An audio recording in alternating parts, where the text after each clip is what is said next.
Here are 7 things you need to do to run a successful sales meeting. Have you ever been in a meeting and the meeting feels long, horrible? You just want to turn off your computer, hang up on yourself, or leave the room because it gets very, very uncomfortable, and you just want this meeting to be over because you don't know how to close and you can't seem to find a way out of it.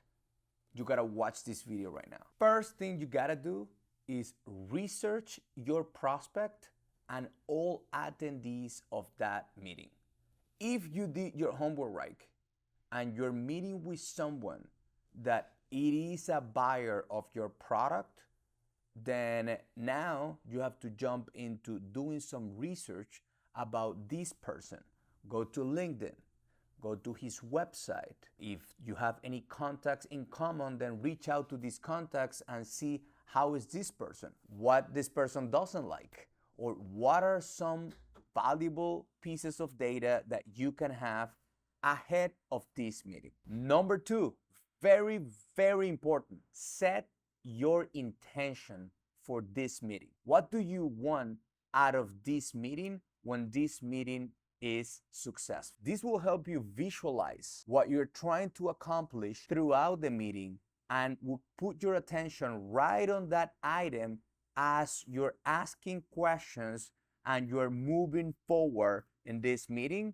You will have your attention there. Number 3, develop at least 3 questions that you would ask this prospect so that you can move towards your intention. It's extremely important that these are valuable questions that are open-ended and would allow this prospect to speak and to provide you with valuable information that you will use later during your presentation to close or to solve a problem that this person has and provide value during this call. This step is extremely important because most salespeople would jump on a sales call and just start pitching something, or they will go to a meeting and just present their services. But if you don't have questions and you don't ask your prospect to talk, then you won't be able to identify issues and problems that you can solve so that then you can really add value to that person.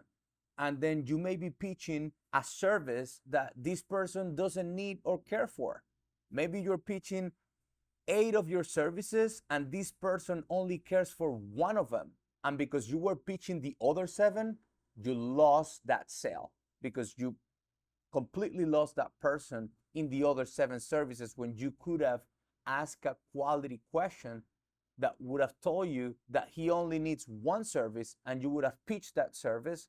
You'll be in business. Number 4, role play it. Whatever you're going to present, the questions that you're going to ask, the introduction of yourself, your services, your company, the success story that you research, it's going to be relevant for this prospect. Role play how you're going to present all of these things so that when the moment comes in, you can just stay that cold without like forgetting words and getting nervous because you're ready to role play that 150 times before the call. Number 5, you gotta be there early.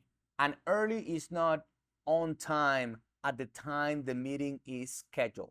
Early is being there before the meeting starts. At least 5 minutes early to the meeting or to the video call. Just make sure that you are there early so that you're not stressed out, you are prepared, you're right there in the room waiting for the person to come in, and you're ready to go into what you already role played. Number 6, first thing you do when you start your meeting is that you set the agenda so that everyone is situated in what's about to happen, right? So you state your intention, and then I will introduce myself and the services that we provide, and then I'm gonna ask you a couple questions so that I can get to know more about the challenges that you face right now, and we can see if we can do business together at the end of this meeting. How does that sound? So you set the agenda and you get the people in the room out of mystery. Now they know what to expect and they can predict, and they're gonna feel more confident in that meeting. The last item after you have executed all of these 6 steps, you gotta make sure that you follow up with this client and the next steps within 24 hours. If you can do it the same day, it's more effective. The faster you can follow up, the higher the chances that you have to close.